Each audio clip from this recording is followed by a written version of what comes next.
ஆதியாகமத்தின் புஸ்தகம் 3வது அதிகாரம் 3ஆம் வசனத்தை நீங்க வாசிக்க கேட்கலாம். இங்கே ஆதியாகமம் 3வது அதிகாரம் 2 மற்றும் 3 ஆகிய 2 வசனங்களை உன்னிப்பா கவனிங்க. இங்க 3 காரியங்கள் நடக்கிறது. முதல் காரியம் என்ன? ஏவாள், நல்ல கவனிக்கணும், ஏவாள் தேவனுடைய வார்த்தைகளை எடுத்து பேசுகிறாள், தேவனுடைய வார்த்தைகளை எடுக்கிறாள். இரண்டாவது, அதில் சிலவற்றை சொந்தமாக சேர்க்கிறாள். அதைத் தொடர்ந்து அவள் அதையெல்லாம் நடைமுறைக்கும் கொண்டு வருகிறாள். எடுக்கிறாள், சேர்க்கிறாள், நடைமுறைக்கு கொண்டு வருகிறாள். 3 விஷயங்களை பார்க்கிறோம். இது மனுக்குலத்திற்கு, ஒட்டுமொத்த மனுக்குலத்திற்கும், அதில் விசேஷமாக ஏவாள் கரைபட்டு போவதற்கும், ஏவாள் வீழ்ச்சியை சந்திப்பதற்கு, ஏவாள் வஞ்சிக்கப்படுவதற்கு அது ஏதுகரமாய் மாறிவிட்டது. இதைத்தான் அப்போஸ்தலனாகிய பவுல் 2 கொரிந்தியரின் புஸ்தகம் 11வது அதிகாரம் 3வது வசனத்திலே சொல்லும்போது, ஆகிலும் சர்ப்பமானது தன்னுடைய தந்திரத்தினாலே ஏவாளை வஞ்சித்தது போல உங்கள் மனதும் கிறிஸ்துவை பற்றிய உண்மை நின்று விலகும்படி கெடுக்கப்படுமோ என்று பயந்திருக்கிறேன் என்று அங்கே 2 கொரிந்தியர் 11வது அதிகாரம் 3வது வசனத்திலே அவர் சொல்லுகிறதை நீங்கள் நானும் பார்க்கிறோம். அப்ப சர்ப்பமானது தன்னுடைய தந்திரத்தினாலே ஏவாளை வஞ்சித்தது. அப்ப சர்ப்பம் என்று சொல்லும் போது நம்ம எல்லாருக்கும் தெரியும், சாத்தான் சர்ப்பத்தின் ரூபத்திலே ஏவாளிடத்திலே பேசி ஏவாளை என்ன செய்கிறான்? வஞ்சிக்கிறான் என்பதை நீங்கள் அறிய வேண்டும். யோசிச்சு பாருங்க, சாத்தான் டைரக்டா வந்திருக்கலாம். அவனு என்ன செய்யறான் அப்படின்னா, ஆங்கிலத்தில் சொல்லுவாங்க டிஸ்கைஸ் அப்படின்னு சொல்லி சொல்லுவாங்க. டிஸ்கைஸ் அப்படின்னா ஒரு விதமான ஒரு தோற்றத்தை அணிந்து கொண்டு ஒரு விதமான இன்னொரு உருவத்திலே அவன் காட்சியளித்து வருகிறான். அவனும் கூட வந்து சொல்லுகிறான், நீங்கள் சாகவே சாவதில்லை என்று சொல்லி பொய்களை எடுத்து பேசுகிறதை, பொய்யாய் சொல்லுகிறதை நீங்கள் நானும் பார்க்க முடியும். பிரியமானவர்களே, எங்கே வீழ்ச்சி இருக்கிறது? தேவனுடைய பிள்ளைகளாகிய குடும்பத்தில் உள்ள சகோதரிமார்கள், நீங்க தெளிவா வேதத்திலே மிகவும் கவனமாய் கவனிக்க வேண்டிய ஒரு பகுதியை தேவன் இங்கே காண்பிக்கிறார். என்றைக்கு ஸ்திரீயானவள் கர்த்தருடைய வார்த்தையை கொஞ்சம் கூட்டி, கொஞ்சம் மாற்றி, கொஞ்சம் அதிலிருந்து விலகி காரியத்தை நடப்பிக்கிறாளோ அங்கே வீழ்ச்சி சம்பவித்தது. அங்கே சாத்தானால் அவள் மோசம் போனாள். இதுதான் ஒட்டுமொத்த பெண்களும் அறிந்து கொள்ள வேண்டிய ஒரு முக்கியமான படிப்பினை. எங்கே தேவனுடைய வார்த்தையை விட்டு இந்த ஸ்திரீ விலகுகிறாளோ, சற்று விலகுகிறாளோ, என 3ஆம் வசனத்தில் பார்க்கிறோம், தேவன் நீங்கள் சாகாதபடிக்கு அதை புசிக்கவும் அதை தொடவும் வேண்டாம். ஆண்டு சொன்னார தொட வேண்டான்னு. என்றைக்கு தேவனுடைய வார்த்தையிலே தடுமாற்றம் வருகிறதோ ஒட்டுமொத்த வாழ்க்கையும் கரைபட்டு விடும். எப்பொழுது தேவனுடைய வார்த்தையை நமக்கு சொந்தமான அனுபவங்களிலே வளைக்க முற்படுகிறோமோ அன்றைக்கு கரைபடுதல் ஏற்படுகிறது. சாத்தான் எப்படியாய் அவளை வஞ்சித்தானோ பாருங்க, சாத்தான் எப்படியாய் இருக்கிறானோ அதே போல அவளும் இருக்கிறாள். தேவன் பேசினதை அவ்விதமாய் சொல்லாமல், அதிலும் கூட அவர் சொல்றார், அதை தொடவும் வேண்டாம் என்று சொன்னார் அப்படின்னு சொல்லி சொல்றார். ஆனா அப்படி இல்லை, அவர் கட்டளையிட்டார். அப்படிதான் வேதத்துல 17வது வசனத்துல பார்க்கிறோம். ஆதியாகமம் 2வது அதிகாரம் 17ஆம் வசனத்துல என்று கட்டளையிட்டார். கட்டளையிடுதலுக்கும் சொல்றதுக்கும் வித்தியாசம் இருக்கு. இவ்விதமா வேத வசனத்தை விட்டு சற்று விலகும் போது அங்கே வஞ்சனை உண்டாகிறது, அங்கே வஞ்சிக்கப்படுதல் உண்டாகிறது. இந்த ஏவாளை நம்ம எதுக்காக இவ்வளவு விசேஷமா பார்க்க வேண்டியது இருக்குன்னா, ஆண்டவர் ஏற்படுத்தின முதல் குடும்பத்திலே எதிலே தடுமாற்றம்? வேற எதையோ ஆண்டவர் காண்பிக்கல, அவருடைய வார்த்தையிலே தடுமாறுகிறாள். அவருடைய வார்த்தையை விட்டு சற்று விலகுகிறாள். சாத்தானையும் குறித்து வேதம் சொல்லும் போது நம்ம எல்லாருக்கும் தெரியும். யோவான் எழுதின சுவிசேஷம் 8வது அதிகாரம் 44வது வசனத்திலே, நீங்கள் உங்கள் பிதாவாகிய பிசாசினால் உண்டானவர்கள், உங்கள் பிதாவினுடைய இச்சைகளின்படி செய்ய மனதாய் இருக்கிறீர்கள். அவன் ஆதி முதற்கொண்டு மனுஷ கொலைபாதகனாய் இருக்கிறான். சத்தியம் அவனிடத்தில் இல்லாதபடியால் அவன் சத்தியத்திலே நிலை நிற்கவில்லை. அவன் பொய்யனும் பொய்க்கு பிதாவுமாய் இருக்கிறபடியால் அவன் பொய் பேசும்போது தன் சொந்தத்தில் எடுத்து பேசுகிறான் அப்படின்னு சொல்லி சாத்தானை குறித்து எவ்விதமாய் இயேசு கிறிஸ்து அங்கே அடையாளப்படுத்தினாரோ அதே காரியத்தை ஏவாளிடத்துல பார்க்க முடியுது. தன் சொந்தத்தில் எடுத்து பேசுகிறாள், தன் சொந்தத்தில் எடுத்து பேசுகிறாள். ஆண்டவரே, உண்மையாவே பாரப்படுத்தின ஒரு முக்கியமானதுதான் உங்களோடு இந்த முதல் செய்தியில நான் பகிர்ந்து கொள்கிறேன். இந்த ஏவாளை குறித்த விஷயத்தை நான் இப்ப உன்னிப்பா பார்க்க வேண்டியது இருக்கு. அப்ப ஆதியிலேயே இந்த ஸ்திரீ வஞ்சிக்கப்படுகிறார். ஏன் ஏவாளை இவ்வளவு முக்கியமா பார்க்க வேண்டியது இருக்கு அப்படின்னு சொன்னா, புது உடன்படிக்கையினுடைய சபையிலே நீங்கள் நானும் இருக்கிறோம். உண்மையா இல்லையா? பழைய உடன்படிக்கை இல்ல, புது உடன்படிக்கையின் சபையில இருக்கிறோம். புது உடன்படிக்கையின் சபைக்கு எச்சரிப்பாக காண்பிக்கப்பட்டிருக்கிற ஸ்திரீ ஏவாள். புது உடன்படிக்கையுடைய சபையின் அமைப்பை ஏற்படுத்துகிற ஒழுங்கிலே அடையாளமாய் காண்பிக்கப்படுகிறவள் ஏவாள். அத முன்பு பார்த்தோம். 2 கொரிந்தியர் 11வது அதிகாரம் 3ஆம் வசனத்தில் 2 மற்றும் 3 நாம் கவனிப்போமேயானால், 2 மற்றும் 3, 2 கொரிந்தியர் 11வது அதிகாரம் 2ஆம் வசனம் மற்றும் 3ஆம் வசனங்களை நாம் பார்க்கும்போது, நான் உங்களை கற்புள்ள கன்னிகையாக கிறிஸ்து என்னும் ஒரே புருஷனுக்கு ஒப்பு கொடுக்க நியமித்தபடியால் உங்களுக்காக நான் தேவ வைராக்கியமான வைராக்கியம் கொண்டிருக்கிறேன். ஆகிலும் அப்போ புது உடன்படிக்கையுடைய சபை ஒரு மணவாளன் ஒரு மணவாட்டி, மணவாளன் மணவாட்டி எப்படி இருக்கிறார்களோ அதற்கு அடையாளமாகவே அன்றைக்கு ஆதாம் ஏவாள் காணப்பட்டிருந்தார்கள். பாருங்களேன், இதே ஆதியாகமம் 2வது அதிகாரம் 23 மற்றும் 24 நாம் பார்க்கும்போது, இவள் என் எலும்பில் எலும்பும் என் மாம்சத்தில் மாம்சமா இருக்கிறாள். அதை நோட் பண்ணிக்கங்க. இவள் என் எலும்பில் எலும்பும் என் மாம்சத்தில் மாம்சமாய் இருக்கிறாள் என்று சொல்லிட்டு அதுக்கு அடுத்த வசனத்தில் என்ன இருக்குன்னா, இது நிமித்தம் புருஷன் தன் தகப்பனையும் தன் தாயையும் விட்டு தன் மனைவியோட இசைந்திருப்பான், அவர்கள் ஒரே மாம்சமாய் இருப்பார்கள். இது யாருக்காக சொல்லப்பட்டது? விசேஷமா ஆதாம் ஏவாள். இப்ப ஒரு கையில் இதை வைத்துக் கொண்டு எபேசியர் 5வது அதிகாரத்துக்கு நாம் வருவோம். எபேசியர் 5வது அதிகாரம் 30 மற்றும் 31 நாம் கவனிக்கும் போது, நாம் அவருடைய சரீரத்தின் அவயவங்களாய் இருக்கிறோம், அவருடைய மாம்சத்துக்கும் அவருடைய எலும்புகளுக்கும் உரியவர்களா இருக்கிறோம் சொல்லி எவ்வளவு அழகா இருக்கு பாருங்க. அவருடைய மாம்சத்துக்கு அவருடைய எலும்புகளுக்கு உரியவர்களா இருக்கிறோம். இது நிமித்தம், கவனிக்கீங்களா? இது நிமித்தம் மனுஷன் தன் தகப்பனையும் தன் தாயையும் விட்டு தன் மனைவியுடன் இசைந்து இருவரும் ஒரே மாம்சமாய் இருப்பார்கள். இந்த ரகசியம் பெரியது. நான் ஆதாமை பற்றியும் ஏவாளை பற்றியும் சொல்லுகிறேன் சொல்லல.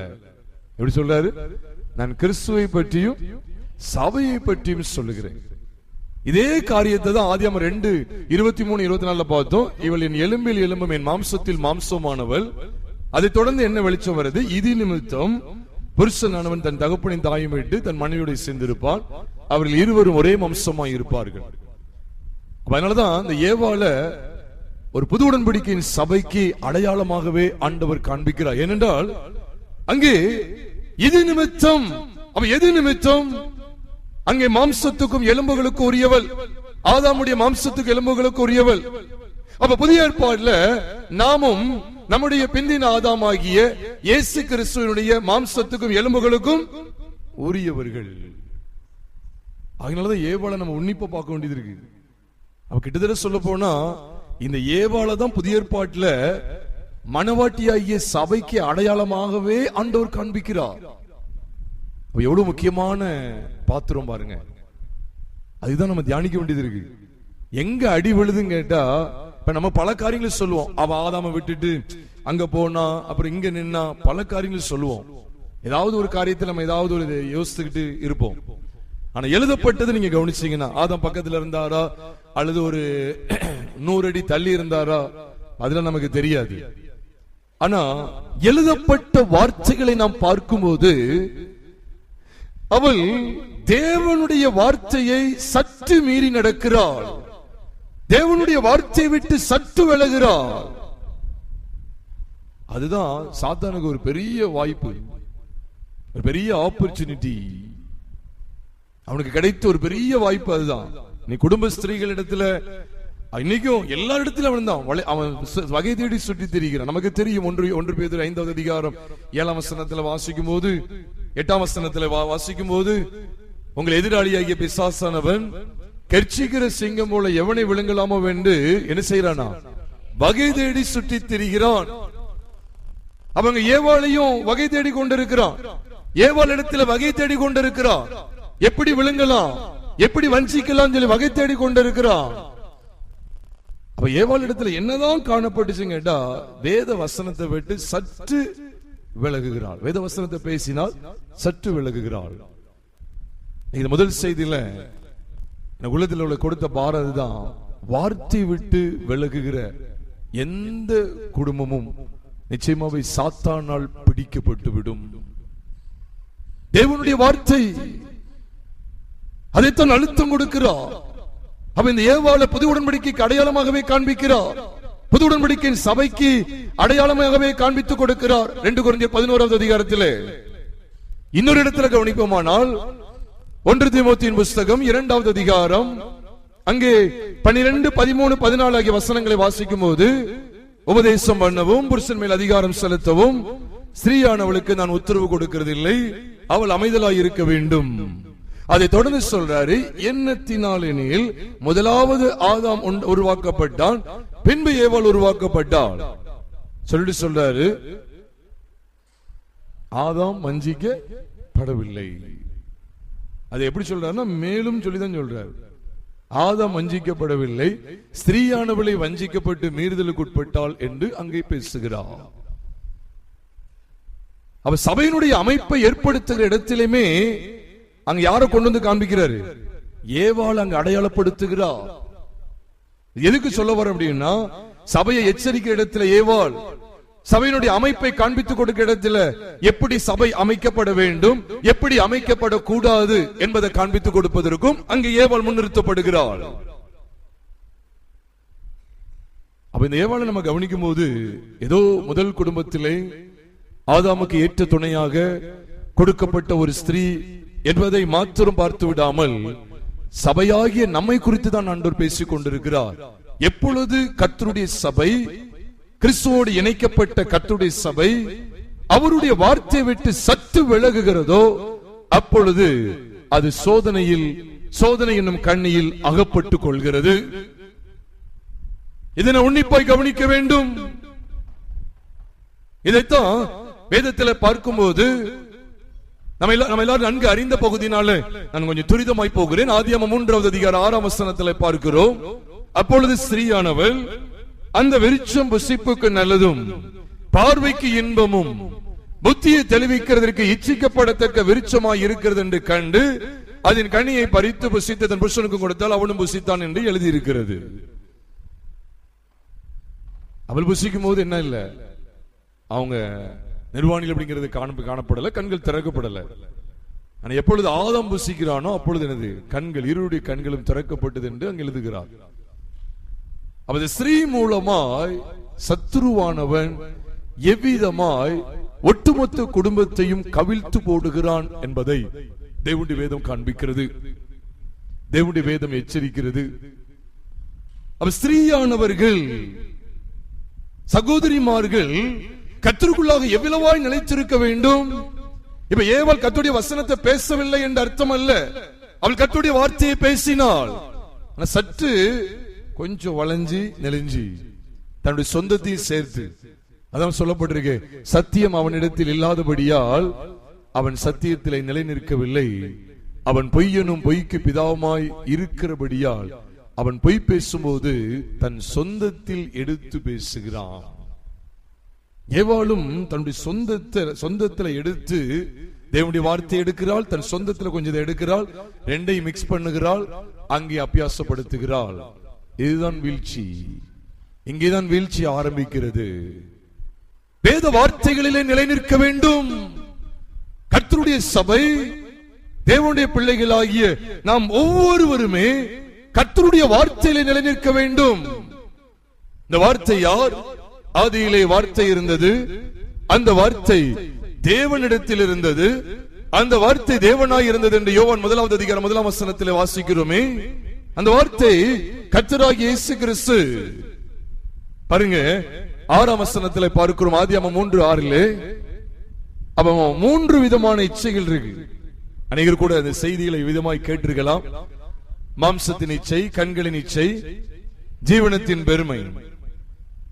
அந்த விருட்சம் புசிப்புக்கு நல்லது என்று சொல்லும் போது அதில் மாம்சத்தின் இச்சை இருக்கிறது. அது பார்வைக்கு இன்பம் என்று சொல்லும் போது என்ன இச்சை இருக்கு? கண்களின் நிச்சயம் இருக்கிறது. புத்தியை தெளிவிக்கிறதுக்கு இச்சிக்கப்படத்தக்க விருட்சம். நீங்கள் தேவர்களைப் போல ஆவீர்கள். அந்த புத்தி வரப்போகிறது. அது மனுஷ புத்திக்கு எட்டாத ஒரு புத்தி. நீங்கள் தேவர்களைப் போல ஆவீர்கள். அது ஜீவனத்தின் பெருமை. கவனிச்சுவாங்க. இந்த 3ஐயும் கொண்டு சத்துருவானவன் கர்த்தராகிய இயேசு கிறிஸ்துவிடத்திலே அவன் முயற்சிக்கும் போது இதான் நம்ம கவனிக்க வேண்டியது இருக்கு. அவர் வார்த்தையிலேயே நிற்கிறார். ஏவாள் வார்த்தை விட்டு விலகும் போது வீழ்ச்சியை சந்திக்கிறாள். இந்த 3இலே நிலை நிற்காமல் வஞ்சிக்கப்பட்டு போகிறாள். இச்சையானது கற்பந்தரித்து பாவத்தை பிறப்பிக்கும், பாவம் பூர்ணமாகும் போது மரணத்தை பிறப்பிக்கும் என்று சொல்லி யாக்கோபு 1 அதிகாரம் 15 வசனத்தில் வாசிக்கிறோமே. இயேசுவானவரை குறித்து நாம் நன்கு அறிவோம்.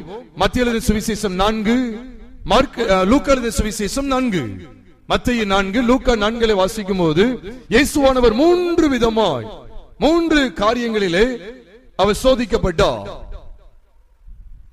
அவர் பிசாசினால் சோதிக்கப்படுவதற்கு ஆவியானவராலே வனாந்தரத்திற்கு என்ன செய்யப்பட்டாராம்? கொண்டு போகப்பட்டார் என்று சொல்லி மத்திய எழுதின சுவிசேஷம் 4 அதிகாரம் 1 வசனத்தில் பார்க்கிறோம். அந்த சோதனை எவ்விதமாக இருந்தது? இந்த கல்லுகளை அப்பங்களாகும்படி சொல்லும். ஏன்னா அவருக்கு பசி.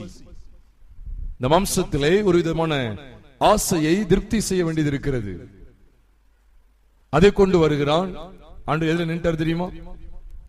எழுதப்பட்ட வார்த்தையிலேயே நிற்கிறார். மனுஷன் அப்பத்தினாலே மாத்திரமல்ல, தேவனுடைய வாயிலிருந்து புறப்படுகிற ஒவ்வொரு வார்த்தையினாலும் பிழைப்பான் என்று எழுதியிருக்கிறதே. எழுதியிருக்கிறதே. அதுக்கடுத்து தேவாலயத்தின் உப்பரிகளை நிறுத்தி, நீ தேவனுடைய குமாரனை ஆனால் ஒரு ஜீவனத்தின் பெருமை தாங்கிக் கொண்டு ஏந்தி கொண்டு போவதற்கு உனக்கு பின்னால் ஒரு கூட்டம் இருக்கிறது.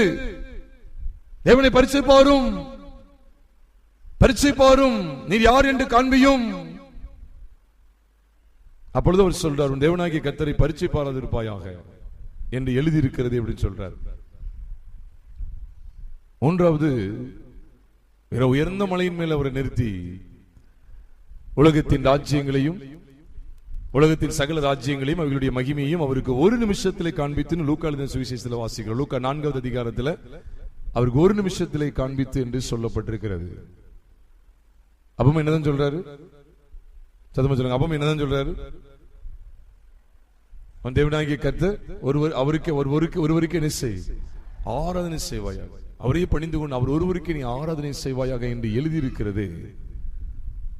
ஆண்டு என்ன காண்பிக்கிறார் அப்படின்னா, ஆதியிலே இந்த ஸ்திரீயானவள் எவ்விதமாய் வஞ்சிக்கப்பட்டு அதன் மூலமாய் பாவம் எவ்வளவாய் உள்ளே பிரவேசிக்கிறது என்பதை ஆண்டவர் இங்கே காண்பிக்கிறாரு. எவ்விதமாய் இந்த ஏவாள் இங்கே ஒரு சோதனைக்கு உட்படுகிறாள், அதே போல கிறிஸ்துவானவரும் இவ்விதமான 3 சோதனைகளுக்கு உட்படுகிறார். ஆனால் அவர் எதில் நின்று கொண்டார் என்றால், எழுதியிருக்கிறது, எழுதியிருக்கிறது, எழுதியிருக்கிறது. எவ்வளவு பெரிய படிப்பினை பார்த்தீங்களா? அதனால அவர் வீழ்ச்சி அடையல, வீழ்ச்சி அடையல. எழுதப்பட்ட தேவனுடைய வார்த்தைகளை அவ்விதமா சரியாக எழுதப்பட்ட வார்த்தைகளை அங்கே சோதனைக்கு மத்தியிலே, அங்கு பிசாசுடைய சோதனைக்கு மத்தியிலே எழுதப்பட்ட வார்த்தைகளை துல்லியமாய் காண்பித்துக் கொடுக்கிறார். வார்த்தையிலேயே நிலை நிற்கிறார். எதையும் கொஞ்சம் கூட்டல, குறைக்கல. நீதிமொழிகள் 30வது அதிகாரம் 5 மற்றும் 6 நாம் பார்க்கும்போது தேவனுடைய வார்த்தைகள் எல்லாம் புடமிடப்பட்டவைகள், தம்மை அண்டிக் கொள்கிறவர்களுக்கு ஒரு கேடகமா இருக்கிறார். உண்மைதான். ஆண்டு சொல்றார், இந்த வசனத்தோடு ஒன்றையும் கூட்டாது, ஆமா கூட்டவும் கூடாது, குறைக்கவும் கூடாது. இது உபாகமத்தின் புஸ்தகத்தில் எழுதப்பட்டிருக்கிறது. என்னைக்கு இந்த தேவனுடைய வார்த்தையை விட்டு விலகுறோமோ அன்றைக்கு வீழ்ச்சி ஆரம்பிக்கிறது. ஆகவேதான் இங்கே ஏவாள் வஞ்சிக்கப்பட்ட விதத்தையும், அங்கே கிறிஸ்துவானவர் வஞ்சனைக்கு அவர் தப்பி, சோதனைக்கு அவர் விலகி, சோதனைகள் எல்லாம் ஜெயித்தவராய் ஏனென்றால் வேதத்தில் வாசிக்கிறோம். எபிரேயர் 4வது அதிகாரம் 15ஆம் வசனத்தில் பார்க்கும்போது, நம்முடைய பலவீனங்களை குறித்து பரிதபிக்க கூடாத பிரதான ஆசாரியர் நமக்கு இராமல் எல்லா விதத்திலும் நம்மை போல சோதிக்கப்பட்டும் பாவம் இல்லாதவராய் இருக்கிற பிரதான ஆசாரியரே நமக்கு இருக்கிறார். அதனால்தான் கிறிஸ்துவானுடைய ஜீவியத்தை நம் வேதத்திலே ஒட்டுமொத்தமாய் பார்க்கும்போது அவர் எவ்விதமாய் வாழ்ந்தார் அப்படின்னு சொன்னா எழுதியிருக்கிறபடியே. சொல்ல போனா Jesus lived according to the written word of God concerning him. அவரை குறித்து எழுதியிருக்கிற பிரகாரமாய், எழுதியிருக்கிற பிரகாரம் அதிலிருந்து விலகாமல், அவரை குறித்து எழுதியிருக்கிற பிரகாரமாய் எரேமியா தீர்க்கதரிசியினால் உரைக்கப்பட்டது நிறைவேறும்படி, ஏசாயா தீர்க்கதரிசியினால் உரைக்கப்பட்டது நிறைவேறும்படி, ஓசியா தீர்க்கதரிசி சொன்னது நிறைவேறும்படி, இப்படி நிறைவேறும்படி நிறைவேறும்படி நிறைவேறும்படி சொல்லி எழுதப்பட்ட வார்த்தைகளிலேயே நிலை நிற்கிறார். அதான் புத்தியுள்ள ஸ்திரீ தன் வீட்டை கட்டுகிறாள், புத்தி இல்லாதவள் என்ன செய்யலாம், அதை தன் கைகளால் இடித்து போடுகிறாள். எங்கே புத்தி இருக்கிறது? அப்படி வார்த்தை தான். யோபு 28:28 சொல்றார், இதோ ஆண்டவருக்கு பயப்படுவதே ஞானம், பொல்லாப்பை விட்டு விலகுவதே புத்தி. அங்கேதான் அதுலதான் இருக்கு. தேவனுடைய வார்த்தையில நிலை நிற்கிற விஷயத்துல தான் புத்தி ஞானம் எல்லாம் இருக்கிறது. புத்தி உள்ள ஸ்திரீ தன் வீட்டை கட்டுகிறாளாம், ஏவாள் தன் கைகளால் இடித்து போடுகிறாள். அது என்ன புத்தியினம்? அது என்ன மதியினம்? அது என்ன புத்தியினம்? ஏவாள் வஞ்சிக்கப்பட்டாள். அங்கே காணப்பட்ட புத்தியினம் என்ன? தெளிவா சொல்ல போனா, she went slightly astray from the word of God. கொஞ்சமாக தேவனுடைய வார்த்தை விட்டு அவர் விலகி விட்டாள். நாமும் கூட தேவனுடைய வார்த்தையை பேசுகிறோம், தேவனுடைய வார்த்தையை வாழ்க்கையில் அபியாசப்படுத்துகிறோம்.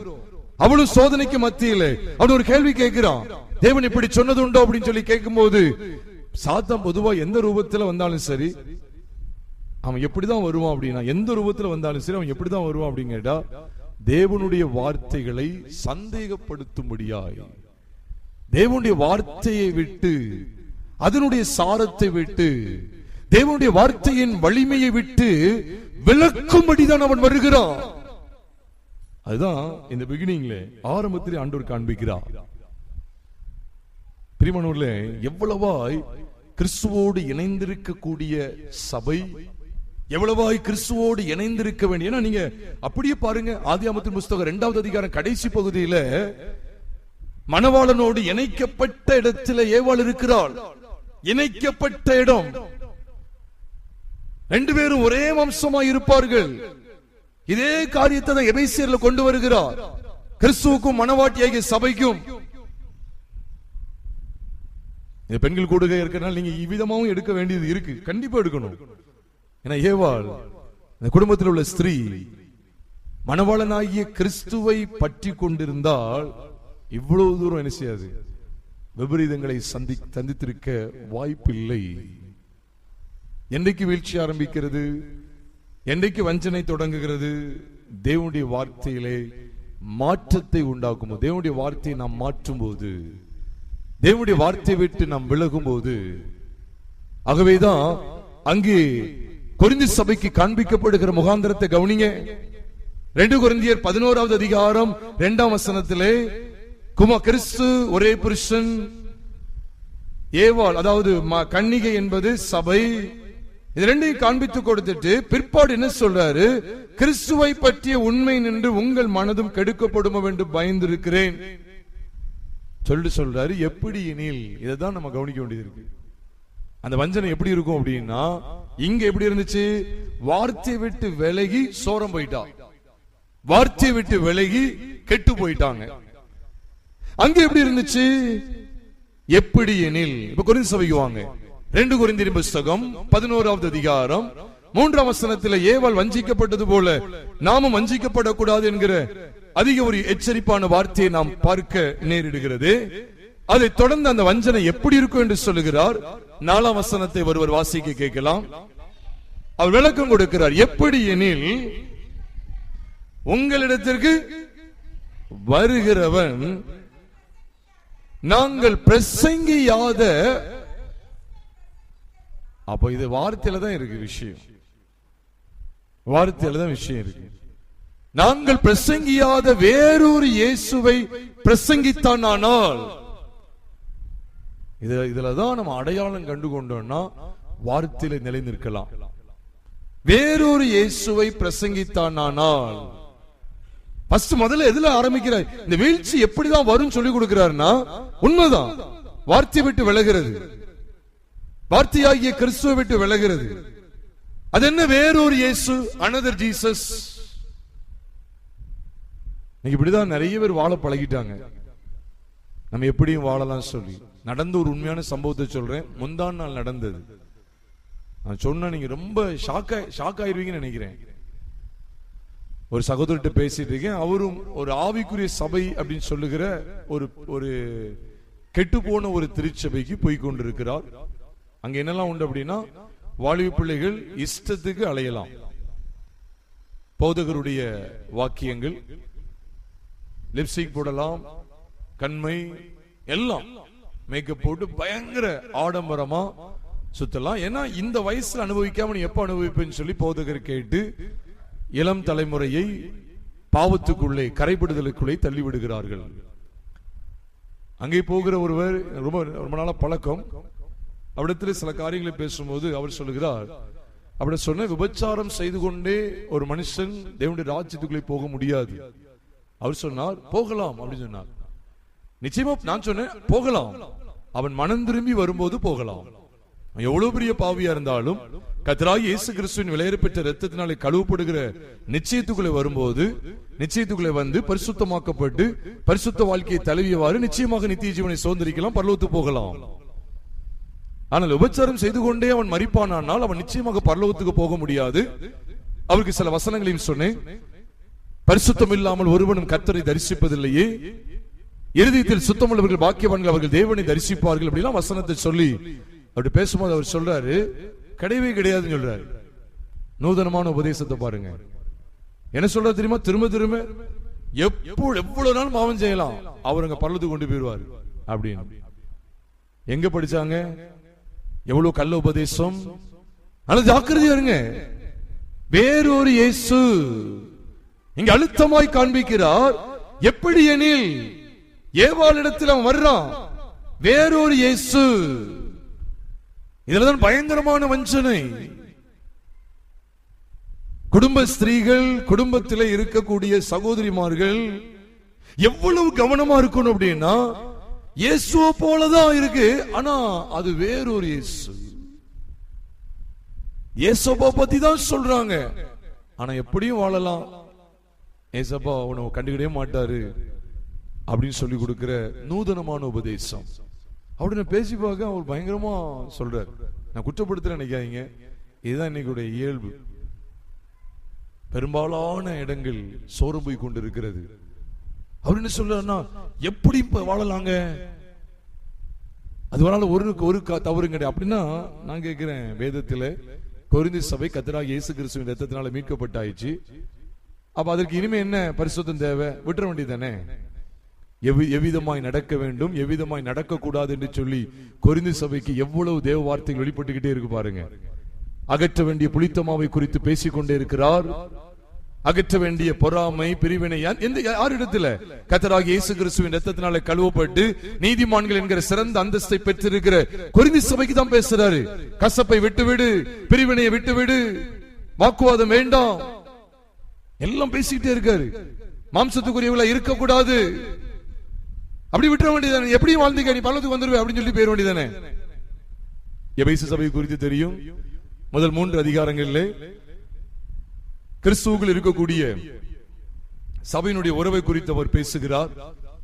இயேசுக்கு அவருடைய இரத்தத்தினால் மீட்கப்பட்ட அனுபவத்தை குறித்து 1வது அதிகாரம் 7ஆம் வசனத்தில் சொல்லுகிறார். 6 மற்றும் 7 அவருடைய தயவுள்ள சித்தத்தின்படி அவருடைய கிருபையின் ஐஸ்வரியத்தினாலே நீங்கள் நானும் அவருடைய இரத்தத்தினாலே பாவ மன்னிப்பாகிய மீட்பை பெற்றிருக்கிறோம் என்கிற அந்த வெளிச்சத்தெல்லாம் தேவனாகிய கர்த்தர் அப்போஸ்தலர் பவுல் மூலமாக எபேசு திருச்சபைக்கு தெரியப்படுத்தி 1 அதிகாரம் 2 அதிகாரத்திலே பகையை சிலுவையினாலே கொன்று சிலுவை மூலமாய் நமக்கு கிடைக்கிற அனைத்து ஆசீர்வாதங்கள் எல்லாம் பேசி விட்டுற வேண்டியதானே. ஆனா 4, 5, 6 நீங்கள் அழைக்கப்பட்ட அழைப்புக்கு பாத்திரமாய் நடந்து கொள்ளுங்கள்.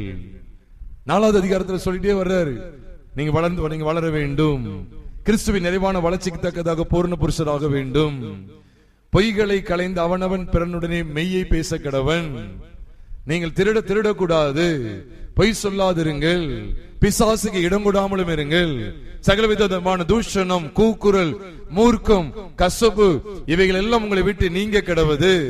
யாருக்கு எழுதுறாரு? சபைக்கு எழுதுகிறார். அவர் இரத்தத்தினாலே கழுவப்பட்ட சபைக்கு எழுதுகிறார்.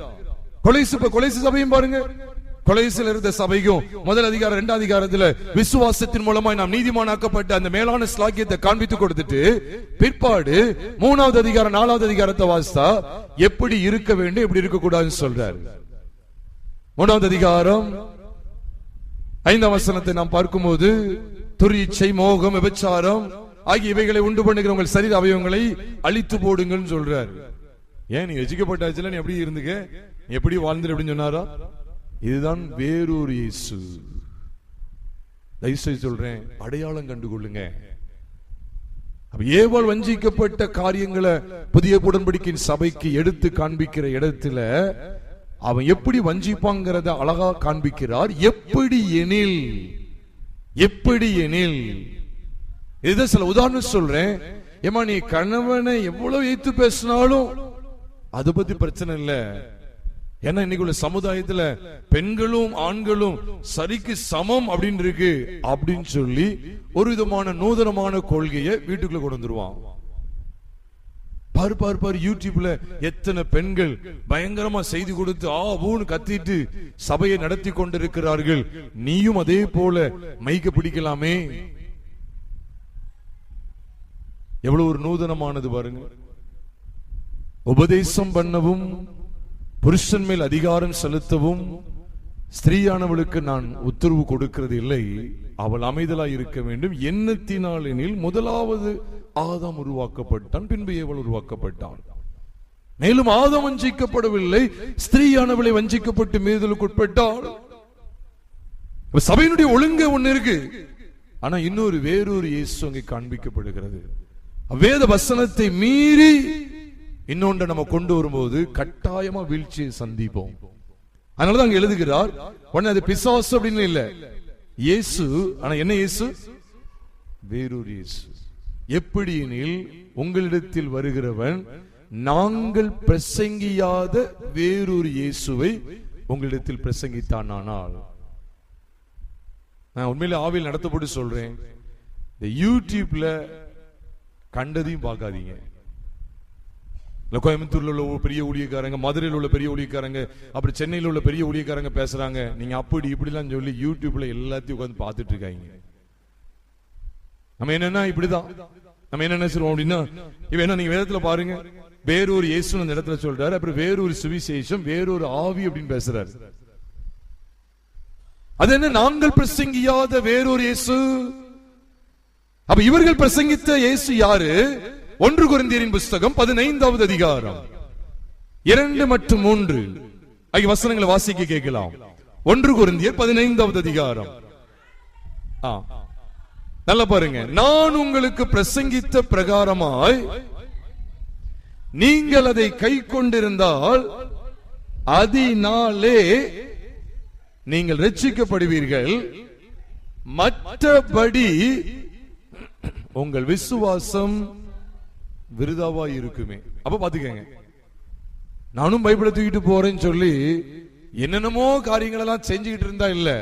வசனம் சொல்லுது, நான் உங்களுக்கு பிரசங்கித்த பிரகாரமாய், நான் உங்களுக்கு பிரசங்கித்த பிரகாரம் நீங்கள் அவைகளை கை கொண்டிருந்தால் அதனாலே நீங்கள் ரட்சிக்கப்படுவீர்கள். மற்றபடி அப்படின்னு என்ன தெரியுமா? இங்கே பிரசங்கித்த பிரகாரத்தை தாண்டி நம்ம எந்த ரூட்ல போனாலும் நம்முடைய விசுவாசம் எப்படிதான் இருக்கும்? விருதாவாய் இருக்குமே, பயனற்றதாய் இருக்கும். தேவ பிள்ளைகளாகிய சகோதரிமார்கள், தயவு செய்து உங்களுடைய விசுவாசம் விருதாவாய் போவதற்கு இடம் கொடுத்துறாங்க. பைபிள் சொல்லுது, நாங்கள் பிரசங்கித்த பிரகாரம், நான் உங்களுக்கு பிரசங்கித்த பிரகாரம்.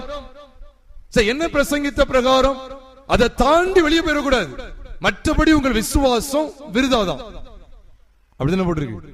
ஆண்டவர், நம்ம விசுவாசிக்கிறேன், நான் அந்த கூட்டத்துக்கு போனேன், அந்த செய்தியை கேட்டேன், நான் அங்க சபையில கூடி வந்தேன், நான் இதை கேட்டேன், இப்படி வசனத்தை வாசித்தேன், இவ்விதமாய் ஜெபம் பண்ணினேன், இவ்விதமாய் நான் ஒரு எழுப்புதல் கூட்டத்துக்கு போனேன். நம்ம 1000 காரியங்கள் அடுக்கி கொண்டு போனாலும் வசனம் சொல்லுது, மற்றபடி உங்கள் விசுவாசம், அவிசுவாசம் போடல, உங்கள் விசுவாசம் விருதாவாய் இருக்குமே. அது என்ன? நான் உங்களுக்கு பிரசங்கித்த பிரகாரம். அடுத்த வசனத்தை வாஸ்தாதான், தொடர்ந்து வாஸ்தாதான் நமக்கு தெரியும். நான் அடைந்ததும் உங்களுக்கு பிரதானமாய் ஒப்புவித்ததும் என்னவெனில், கிறிஸ்துவானவர் வேத வாக்கியங்களின்படி, அவரும் அந்த ஸ்டாண்டர்ட்ல அப்படியே நிக்கிறார். அந்த வேத வாக்கியங்களின் படிதான் காண்பித்துக் கொடுக்கிறார். அதை தாண்டி வெளியே போக மாட்டார். வேத வாக்கியங்களின்படி நமது பாவங்களுக்காக மரித்து அடக்கம் பண்ணப்பட்டு மீண்டும் அதான் அழுத்தம் கொடுக்கிறாரு. வேத வாக்கியங்களின்படி 3ஆம் நாளில் உயிர் திறந்து அதுக்கப்புறம் காட்சி கொடுக்கிறார், தரிசனமானார்லாம் சொல்றார். அப்போ ஒரு அழகா சொல்லி கொடுக்கிறாரு. அவருமே ஏன் நான் உங்களுக்கு பிரசங்கித்த பிரகாரம், அவர் ஏதோ ஜோடிச்சு சொந்தத்தில் எடுத்து பேசுறது இல்ல. அவர் எந்த ஸ்டாண்டர்ட்ல நிக்கிறாங்க அப்படின்னு கேட்டா, இதுதான் தேவனுடைய பிள்ளைகள் வீழ்ச்சி அடைய முடியாத ஒரு பகுதி இங்கதான் இருக்கு. வீழ்ச்சி அடைய மாட்டாங்க.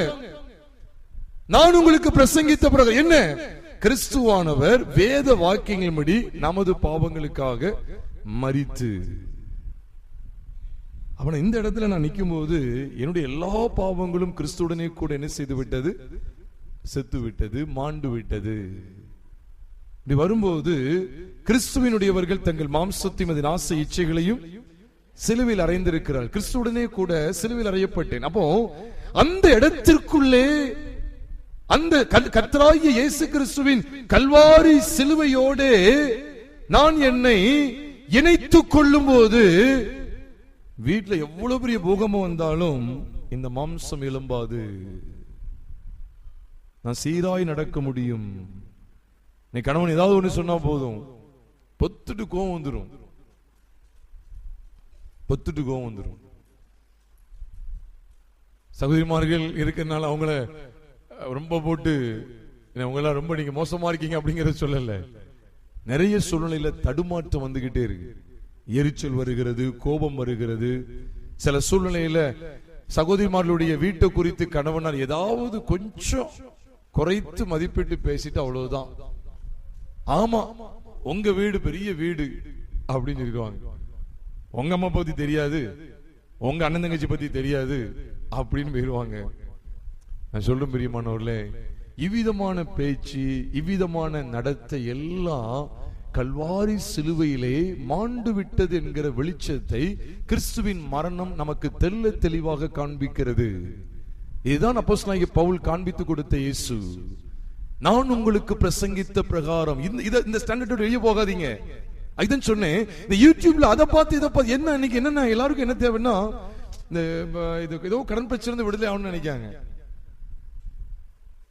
என்று பேசியிருந்த சகோதரன் சொன்னார், அந்த சபைக்கு போறவர் சொல்றாரு, நான் தெரியுமா, நான் அடுத்த வாரத்தில் 50 லட்சத்துக்கு இந்த பக்கத்து இடத்த முடிக்க போறேன் தெரியுமா அப்படின்னு சொன்னாங்க. சொல்லிட்டு அவர் சொன்னாரு, காலையில கூட லோனுக்கு போன் பண்ணாங்க, என்கிட்ட கொஞ்சம் ஒரு மாதிரி பேசினாங்க, கெட்ட வார்த்தை போட்டு பயங்கரமா எஸ் எஸ் எஸ்ன அப்படின்னு சொன்னாங்க. அப்பதான் பார்த்தேன், இது வேறொரு இயேசு. என்ன என்ன ஆயிட்டுன்னா, ஆண்டவரிடத்துல நாங்க ஜெபம் பண்ணோம், ஒரு 50 லட்சம் ரூபாய் தேவை செஞ்ச, இதை நம்ம நிறைய பேர் கேட்டு கேட்டு அப்படி கேட்கவே ரொம்ப விரும்புறோம். அவன் நமக்கு ஒரு 50 லட்சம் இல்லாட்டாலும் ஒரு 15 லட்சமாவது ஆண்டு கொடுத்துட மாட்டாரா? இதான் வேறொரு இயேசு. நம்ம இதுலயே மகிழ்ச்சி கண்டோம் அப்படின்னா, இதுலயே உட்கார்ந்து ஷார்ட்ஸையும் வீடியோ யூடியூப் சேனலையும் பார்த்து இதுலயே நம்ம மகிழ்ந்தோம் அப்படின்னா, உண்மையாவே சொல்றேன், உங்களுடைய விசுவாச வாழ்க்கை நிச்சயமாகவே கெட்டு போயிடும். பவுலே சொல்லிட்டார், மற்றபடி உங்கள் விசுவாசம் விருதாவா இருக்குமே. அப்படின்னு அர்த்தம், வீண், விருதா, பயனற்றது, பிரயோஜனமே கிடையாது. அப்ப எந்த இடத்துல நான் நிக்க வேண்டியது இருக்கு? ஏவல் எந்த ஸ்டாண்ட விட்டுட்டா தெரியுமா? எந்த ஸ்டாண்ட்னா எந்த நிலையை விட்டு இறங்கிட்டா தெரியுமா? அந்த வார்த்தையில நிலை நிற்கல. பவுல் அதைத்தான் சபைக்கு சொல்லும்போது சொல்றாரு, ஏவாள் இடத்துல வெளிப்பட்டது வேறொரு இயேசு. அவன் என்ன கொண்டு வரான்? நீங்கள் தேவர்களை போல் ஆவீர்கள், உங்க கண்கள் திறக்கப்படும். கண்கள் திறக்கப்படும். ஏற்கனவே கண் திறந்து நாங்க மிருகத்தை பார்க்கும், சிங்கத்தை பார்க்கும், மரம் செடி கொடி எல்லாத்தையும் பார்த்து இல்ல. உங்களுக்கு இன்னொன்னு வரப்போகுது. வானத்திலிருந்து இதோ ஒரு குதிரை வருகிறதை காண்கிறேன், ஒரு கழுகு பறந்து வருகிறதை பார்க்கிறேன் அப்படின்னு சொன்னா நமக்கு ஒரு மாதிரி இப்படி ஒரு தரிசனம் இருக்குதா? நீங்க நிறைய பேர் தரிசனத்தை ஓடிட்டு இருக்காங்க. ஆண்டவர் அப்படிப்பட்ட கண்களை தாங்கப்பா அப்படின்னு கேட்டுட்டு இருக்காதீங்க. தரிசனம் எல்லாம் வேதத்தில் இருக்கிறது. ஒவ்வொரு தீர்க்க தரிசனமும், தரிசனங்கள் எல்லாம் வேதத்தில் இருக்கு. எல்லா தீர்க்க தரிசனங்களும் இங்கே இருக்கு. இதற்கு அப்பாற்பட்ட தீர்க்க தரிசனம் கிடையாது. எல்லாம் இங்க உள்ளடக்கப்பட்டு இருக்கிறது. சகல தீர்க்க தரிசனங்களும் நியாயப்பிரமாணமும் அடங்கி இருக்கிறது என்று இயேசு சொன்னார். அப்ப அவர்கள் காண்பித்துக் கொடுத்த பிரகாரம் என்ன? கிறிஸ்துவானவர் வேத வாக்கியங்களின்படி நமது பாவங்களுக்காக மரித்து, அதுக்கு முன்னால இவ எதை விட்டு விலகி போறான்? அதான் அவர் சொல்ல வர்றாரு, உங்கள் மனதும் கிறிஸ்துவை பற்றிய உண்மை நின்று விலகும்படி கெடுக்கப்படுமோ என்று பயந்திருக்கிறேன். கிறிஸ்துவை பற்றிய உண்மை என்ன? கிறிஸ்துவை பற்றிய உண்மை என்ன? நீங்க வேதத்தை தாராளமா பார்க்கலாம். அவரை பற்றி உண்மை என்ன? அவரை பற்றி மெய்யான சத்தியம் என்ன? அவர் நம்முடைய பாவங்களுக்காக மரித்து அடக்கம் பண்ணப்பட்டு நாம் நீதிமான்களாக்கப்படுவதற்காக அவர் எழுப்பப்பட்டும் இருக்கிறார். இந்த சத்தியத்திலே நாம் நிலை நிற்கும் போது நம் வீட்டிலே, குடும்பத்திலே எவ்வளவு பெரிய பிரச்சனைகள் வந்தாலும் ஃபேஸ் பண்ண முடியும். மாம்சத்தை வெளிப்படுத்த மாட்டோம். நீங்க என்ன பிரச்சனை தெரியுமா? கணவன் மனைவி இவர்கள் கெட்டு போறதுக்கு காரணம் என்ன தெரியுமா? தங்கள் மாம்சத்தை வேத வசனத்துக்கு கீழ்ப்படிய ஒப்பு கொடுக்காதது. கிறிஸ்துவினுடையவர்கள் தங்கள் மாம்சத்தையும் அதன் ஆசை இச்சைகளையும் சிலுவையில் அறைந்திருக்கிறார்கள் என்று கலாத்தியர் 5வது அதிகாரம் 24ஆம் வசனத்தில் சொல்லி இருக்கிறார். ஏன் அங்க சொல்லிக் கொடுக்கிறார் தெரியுமா? ஏன் கலாத்திய சபைக்கு அதை சொல்லிக் கொடுக்கிறார் தெரியுமா? அதனுடைய பின்னணியை நீங்க கவனிச்சீங்கன்னா, கலாத்திய சபை ஆவியில ஆரம்பம் பண்ணிட்டு இடையில மாம்சிகமான ஒரு உபதேசத்துக்கு செவி கொடுத்துட்டு விருத்த சேதனம் பண்ண வேண்டியது கட்டாயம் அப்படிங்கிற ஒரு நூதனமான உபதேசத்துக்கு இடம் கொடுத்துட்டாங்க. அதான் பவுல் வருத்தப்பட்டு சொல்றார். கலாத்தியர் 5வது அதிகாரம் 9ஆம் வசனம் 10ஆம் வசனத்தெல்லாம் 10, 11 வாசிக்கும் போது, கொஞ்சம் புளிப்புள்ள கொஞ்சமா பிசைந்தமா அனைத்து உப்பு போடணும் அப்படின்னு பைபிள்ல இருக்கு. அது தொடர்ந்து சொல்றாரு, அந்த புளித்தமா என்ன தெரியுமா? கள்ள உபதேசம், வேறொரு இயேசு. அதை வாசிக்க கேட்கலாம். நீங்கள் வேறு விதமாய் சிந்திக்க மாட்டீர்கள் என்று நான் கர்த்தருக்குள் உங்களை குறித்து நம்பிக்கையா இருக்கிறேன். வாசிங்க.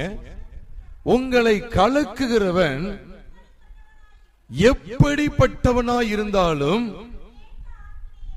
எப்படி சொல்றாரு பாத்தீங்களா? அவனுக்கு தண்டனை இருக்கு அப்படின்னு சொல்றாரு. அவன் கேட்டு ஆக்கினை அடைவான். சகோதரரே,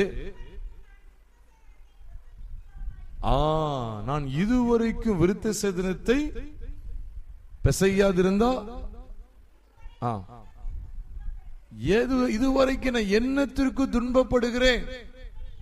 அப்படி ஆனால் மாம்சம் உள்ள வந்துட்டுன்னா செலவு பற்றி வருகிற அந்த இடரல் என்ன செய்யணும்? ஒளிந்து இருக்குமே. உங்களை கலக்குகிறவர்கள் தரிப்புண்டு போனால் நலமா இருக்கும். ஆங்கிலத்தில் போட்டிருக்கு cut off, let them be cut off. அப்படின்னு அர்த்தம், அவன் துண்டிக்கப்பட்டு போட்டும், துண்டு துண்டாகி இருக்கட்டும் அப்படின்னு சொல்றாரு. அப்போஸ்தலன் பவுலுக்கு கோபமா? எவ்வளவு சாந்தமுள்ள ஆவியை பெற்றிருந்த மனுஷன். உபதேசம் அப்படிங்கிற ரீதியில வரும்போது எவ்வளவு ஜாக்கிரதையா இருக்கணும். அதாவது ஏவாளுக்குள்ள ஒரு விதமான உபதேசத்தை அங்க வந்து போட்டுட்டான். இன்னைக்கு என்ன சொல்லுவான் தெரியுமா? நீனும் படிக்கலையா? கணவனை எதிர்த்து பேசு, இதுல என்ன தப்பு இருக்கு? நீனும் 4 எடுத்து படிச்சவதானே, என்னன்னு கேளு, உனக்கு அந்த ரைட்ஸ் இருக்கு. யாரு மூலமாவது இந்த ஒரு உபதேசத்தை உள்ள கொண்டு வந்துருவான். பைபிள் சொல்றது ஸ்திரீயானவள் எல்லாவற்றிலும் அடக்கம் உள்ளவளாய் இருந்து அமைதலாய் இருக்க வேண்டும். இன்னும் எவ்விதமா வருவான்னா, கணவனை பத்தி இப்படி போட்டிருக்குல்ல, நீங்க இப்படி நடக்கீங்களா? அது அவங்களுக்கும் கர்த்தருக்குரியது. இப்படி பேசுறதுனால நம்ம என்ன செய்ய முடியாது, அந்த சத்தியத்தில் நிலை நிற்க முடியாது. சத்தியம் அழகா போட்டிருக்கு, சத்தியம் அவனிடத்தில் இல்லாதபடியால் அவன் சத்தியத்தில் நிலை நிற்கவில்லை. கர்த்தர் உங்களை குறித்து கேட்க போறாரு, கணவனை குறித்து கணவன் கேட்க போறாரு. ஆனா சிலரங்கள நம்முடைய பலவீனங்களை மறைக்கிறதுக்கு கணவரை பத்தி பைபிள் எப்படி போட்டிருக்கு பாத்தீங்களா? அப்படி சொல்ல, கணவர் மனைவி குறித்து பைபிள் எப்படி போட்டிருக்கு தெரியுமா? நீ எப்படி பேசலாம், இப்படி நீ எனக்கு கீழ்ப்படின்னு போட்டிருக்கல, உடனே அவங்க சொல்லுவாங்க, இல்ல நீங்க என்ன அன்பா இருக்கணும்னு இருக்கல, நீங்க அதை செஞ்சீங்களா? பிரியமானவர்களே, இதுதான் வேறொரு இயேசு. இந்த எதிர்த்து நிற்கிறது, பிடிவாதம், மூர்க்கம். அப்ப கலாத்திய சபைக்குள்ள என்ன வந்துட்டுன்னா, விருத்த சேதனங்கிற ஒரு மாம்சம் உள்ள வந்துட்டு, அதான் சொல்றார், சிலுவை பெட்டி இடத்துல எல்லாம் ஒளிஞ்சு போயிருக்குமே சொல்றார். அப்ப ஏன் இந்த இடத்துல சிலுவையை கொண்டு வர்றார்? ஒண்ணு, நீ விருத்த சேதனத்தை பற்றிக்க, எல்லாம் சிலுவைக்குள்ள வந்துரு. அப்ப அப்போஸ்தலன் பவுல் திரும்ப திரும்ப அந்த சிலுவையை காமிச்சுக்கிட்டே இருக்கிறார். நீங்க தாராளமா பார்க்கலாம். கலாத்தியர் 2வது அதிகாரத்துல 20ஆம் வசனத்துல கிறிஸ்துவுடனே கூட சிலுவையில் அறையப்பட்டு சொல்லி சிலுவையை காண்பிக்கிறார். 3வது அதிகாரம் 1ஆம் வசனத்துல இயேசு கிறிஸ்து சிலுவையில் அறையப்பட்டவராக உங்கள் கண்களுக்கு முன் உங்களுக்குள்ளே பிரத்யட்சமாய் வெளிப்படுத்தப்பட்டிருந்தார் என்று சொல்லி சிலுவையை காண்பித்துக் கொடுக்கிறார். 4வது அதிகாரத்தில் சிலுவை பத்தி பேசுறார். நான் அடுத்த செஷன்ல 4வது அதிகாரத்தை உங்களோடு பகிர்ந்து கொள்வேன், அதனுடைய மென்மையான விஷயத்தை உங்களோடு பகிர்ந்து கொள்றேன். 5வது அதிகாரத்தை பாருங்க. 4வது அதிகாரம் 4ஆம் வசனம் 5ஆம் வசனத்துல பார்க்கிறோம், காலம் நிறைவேறின போது ஸ்திரீனிடத்தில் பிறந்தவரும் நியாயப்பிரமாணத்திற்கு கீழானவரும் ஆகிய தம்முடைய குமாரனை தேவன் அனுப்பினார் என்று சொல்லி அங்க எழுதுகிறார். அதுக்கு காரணம் என்ன? சிலுவைக்கு தம்மை ஒப்பு கொடுக்கிறார். 5வது அதிகாரத்துக்கு வரும்போது அங்கேயும் சிலுவையை குறித்து காண்பிக்கிறார்.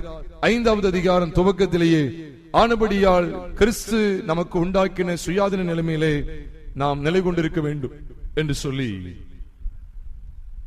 6வது அதிகாரம் 14ஆம் வசனத்துக்கு நாம் வரும்போது 5வது அதிகாரம் 24ஆம் வசனத்திலேயும் கிறிஸ்துவினுடைய தங்கள் மாம்சத்தை அதன் ஆசை இச்சைகளை சிலுவையில் அறிந்திருக்கிறார்கள். 6வது அதிகாரம் 14ஆம் வசனத்திலே நானும் நம்முடைய கர்த்தராகிய இயேசு கிறிஸ்துவின் சிலுவையை குறித்து அல்லாமல் வேறொன்றையும் குறித்து மேன்மை பாராட்டாது இருப்பேனாக, அவரால் உலகம் எனக்கு சிலுவையில் அறிந்திருக்கிறது, நானும் உலகத்திற்கு சிலுவையில் அறிந்திருக்கிறேன். அப்ப தேவ பிள்ளைகளாகிய நாம் ஒவ்வொருவருமே நம்முடைய வாழ்க்கை, நம்முடைய ஜென்ம சுபாவத்துக்குரிய பழைய மனுஷன் கிறிஸ்துவுடனே கூட சிலுவையில் அறையப்பட்டிருக்கிறான் என்கிற அந்த வெளிச்சத்திலேயே வாழ வேண்டும். அதுதான் உயர்தரமான வாழ்க்கை. அதை தாண்டி நீங்க வேற இடத்துக்கு போயிடக்கூடாது. அதனாலதான் கலாத்திய சபை மாம்சத்துக்குள்ள போனதுனால இப்ப அந்த மாம்சத்துல இருக்கிற இப்ப ஒரு பெரிய ஒரு அழகான ஒரு துணி, ஒரு சேலை முள்ளுல பட்டு அப்படி படிஞ்சு கிடக்கு. இப்ப என்ன செய்யணும்? முள்ளும் கையில குத்தக்கூடாது, அது துணியும் கிழிச்சிடக்கூடாது. எப்படி எடுப்பாங்க? மெதுவா அப்படி எடுப்பாங்க. அப்போஸ்தலன் பவுல் அதான் செஞ்சுட்டு இருக்க. கலாத்திய சபை மாம்சத்தினால சோரம் போய்கிட்டு இருக்கு. நூதனமான ஒரு உபதேசம், விருத்த சேதனம் பண்ண வேண்டுங்கிற ஒரு கட்டாயத்தின் அடிப்படையில் மாம்சத்தின்படி நடக்கிற காரியங்களை பத்தி அங்க பேசிட்டு இருக்காங்க. அப்ப இதை எடுக்கிறதுக்கு அவருக்கு ஆவியான வெளிப்படுத்தின வெளிப்பாடு என்ன அப்படின்னா, கிறிஸ்துவானவர் வேத வாக்கியங்களின்படி நம்முடைய ஒட்டுமொத்த பாவங்களுக்காக, நம்முடைய ஒட்டுமொத்த மாம்சீக சுபாவங்களையும், நம்முடைய ஒட்டுமொத்த உலகத்தையும் அவர் சிலுவைக்கு கொண்டு போய் விட்டார் என்கிற அந்த வெளிச்சத்துக்குள்ளே சபையை நடத்தி கொண்டே வர்றார். அதை வைத்து சிலுவையை வைத்து அந்த முள்ளில படர்ந்த அந்த ஒரு துணியை எடுக்கிறது போல மாம்சத்துக்கு இடம் கொடுத்து கரைபட்டு போன நிலைமையில் இருக்கிற கலாத்திய சபையை பிரித்தெடுக்கிறார்.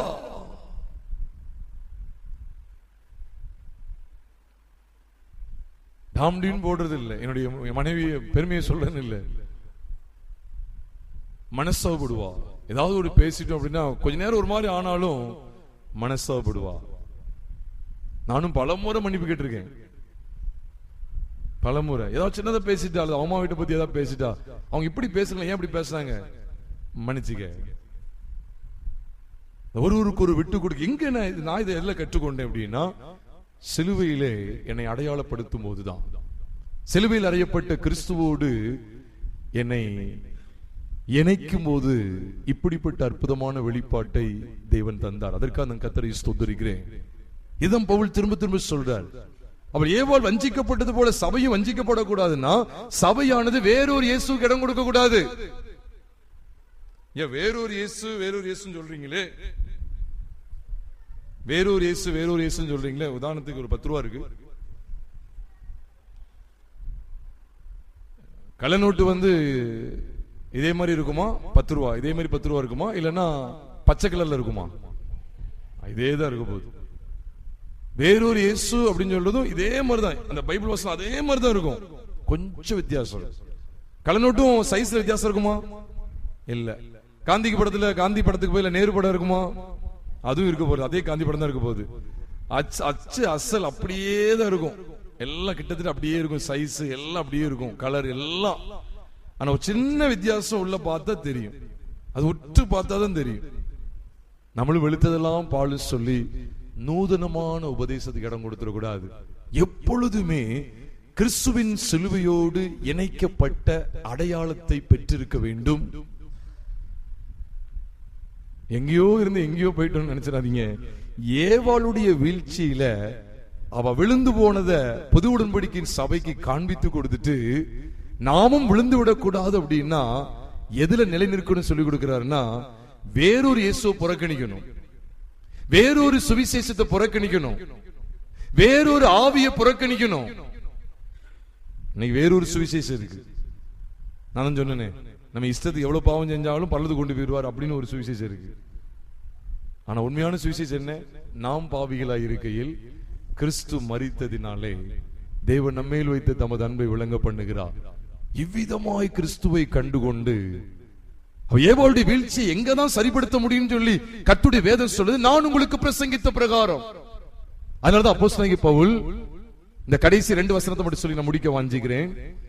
அப்போஸ்தலர் நடவடிக்கைகள் 26வது அதிகாரம் 22 மற்றும் 23 ஆகிய 2 வசனங்களை பார்க்கும்போது பவுல் சிறியவர்களுக்கு ஊழியம் செய்யும்போது மட்டும் இல்ல, சிறியவர்கள் பெரியவர்கள் எல்லாருக்கும் அவர் செய்து வந்த ஊழியம் எது தெரியுமா? நான் வேத வசனத்தின்படி சொல்றேன். அப்போஸ்தலர் நடவடிக்கைகள் 26வது அதிகாரம் 22 23 சொல்றாரு, ஆனாலும் பாருங்க, நான் இந்நாள் வரைக்கும் நான் தேவ அனுக்கிரகம் பெற்று சிறியோருக்கும் பெரியோருக்கும் என்ன கூறி வருகிறேன்? சாட்சி கூறி வருகிறேன். எது? இந்நாள் வரைக்கும், இந்நாள் வரைக்கும் நான் சிறியோருக்கும் எப்படி தேவ அனுக்கிரகம் பெற்று இந்நாள் வரைக்கும் நான் சிறியோருக்கும் பெரியோருக்கும் சாட்சி கூறி வருகிறேன். தீர்க்கதரிசிகளும் மோசேயும் முன்னமே சொல்லி இருந்தபடியே. எதை குறித்து சாட்சி கொடுக்கிறார்? சிறியோருக்கும் பெரியோருக்கும், சின்ன பிள்ளைங்க மத்தியில சேர ஊழியமா இருக்கட்டும், பெரியவங்க மத்தியில சேர ஊழியமா இருக்கட்டும், எந்த ஊழியமா இருந்தாலும் சரி, அவர் என்ன ஊழியம் தான் செஞ்சுட்டு வந்தாரா, அவர் பிரசங்கித்து வந்த பிரகாரம் எதுவா?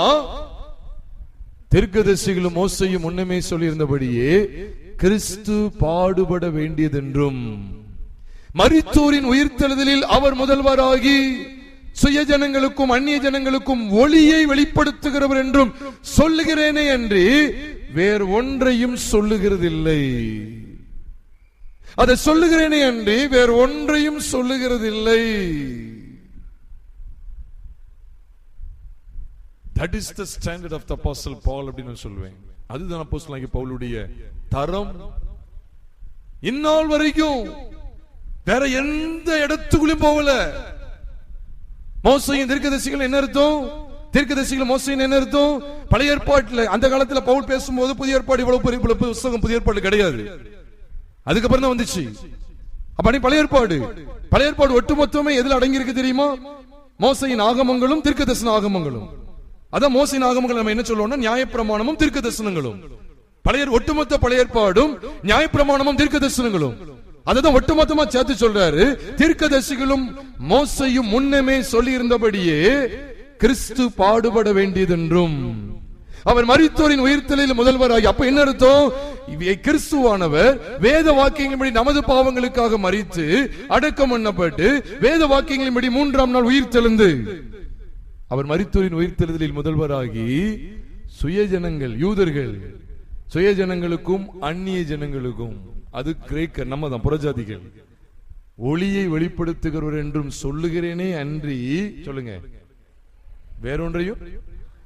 அப்போ இதுதான் அசல் ஜீசஸ், அசல் இயேசு. வேறொரு இயேசு இல்ல, அசல் இயேசு.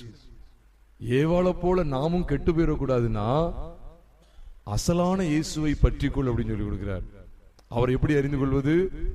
தேவன் தம்முடைய ஒரே பேரான குமாரனை விசுவாசிக்கிறவன் எவனோ அவன் கெட்டு போகாமல் நித்திய ஜீவனை அடையும்படிக்கு அவரை தந்தருளி இவ்வளவாய் உலகத்தில் அன்பு கூர்ந்தார். இதுதான் அசல். இன்னைக்கு வேறொரு இயேசு, உனக்கு அது வரப்போகுது, இது வரப்போகுது. உனக்கு பேங்க் பேலன்ஸ் 10,000 தான் இருக்கா, அது 10 லட்சமா மாறப்போகுது. நீ வெறும் 10 பவுன் தான் வரப்போற மருமகள் உனக்கு கொண்டு வர நினைச்சிட்டு இருக்கியா? இல்ல, 50 பவுன் தரப்போறாரு. 50 பவுன் உனக்கு வரப்போகுது. இதெல்லாம் நம்ம பார்த்து பார்த்து இதுல பழகிட்டோம்னா இதுதான் வேறொரு இயேசு, another ஜீசஸ். பிரியமானவர்களே, இன்னைக்கு நம்ம எச்சரிக்கப்படுவோம். அப்போஸ்தலனாகிய பவுலுடைய ஸ்டாண்டர்ட், அந்த பிரசங்கித்த பிரகாரம் இதை தாண்டி நான் வேற ஒன்றையும் சொல்லுகிறதுலையும் சொல்லிட்டார். எவ்வளவு அழகா சொல்லிட்டார் பாத்தீங்களா? வேற ஒன்றையும் சொல்லுகிறது இல்லை. பவுல் பொய் சொல்லல, உண்மைதான் சொல்றார். கிறிஸ்து பாடுபட வேண்டியது நம்ம அர்ப்பணம் செய்வோமா? அவர் என்னுடைய எல்லா மாம்சீகத்தையும் கல்வாரி சிலுவைக்கு கொண்டு போனாரே. ஐயோ, நான் சீர்கிட்டு போய்விடக் கூடாது என்பதற்காக. ஐயோ, நான் கோபத்திலும் பொறாமையிலையும் பெருமையிலையும் எரிச்சலிலும் புறங்கூறுதலையும் மடிந்து போகக்கூடாது என்பதற்காக எல்லா விதமான மாம்சீக எண்ணங்களையும் சிந்தைகளையும் செய்கைகளையும் கல்வாரி சிலுவைக்கு கொண்டு போய் அத்தனையும் ஆண்டு போக செய்தாரே தம்முடைய மரணத்தின் மூலமாய். அந்த கிறிஸ்து இயேசுவுக்கு என் வாழ்க்கையை தத்தம் செய்து அவரோடு கூட நானும் சிலுவையில் அறியப்பட்டிருக்கிறேன் என்கிற அந்த அடையாளத்தோடு ஜீவிப்பேன் என்கிற அர்ப்பணிக்க ஏவப்படுகிறவர்கள் அப்படி நம் கண்களை மூடி கர்த்தரை நோக்கி நாம் பார்ப்போம். நாம் ஜெபித்து நாம் நிறைவு செய்வோமா? இருக்கிடத்தில் ஆண்டவரே, நான் எவ்வளவாய் என்னுடைய குடும்ப வாழ்க்கையிலே, என் தனிப்பட்ட வாழ்க்கையிலே நான் எவ்வளவாய் மாம்சத்துக்கு இடம் கொடுத்து விட்டேன். ஏவாளை போல மாம்சத்துக்கு இடம் கொடுத்து விட்டேனே. ஏவாள் தேவனுடைய வார்த்தையை ஆல்டர் பண்ணுகிற ஆல்டரேஷன்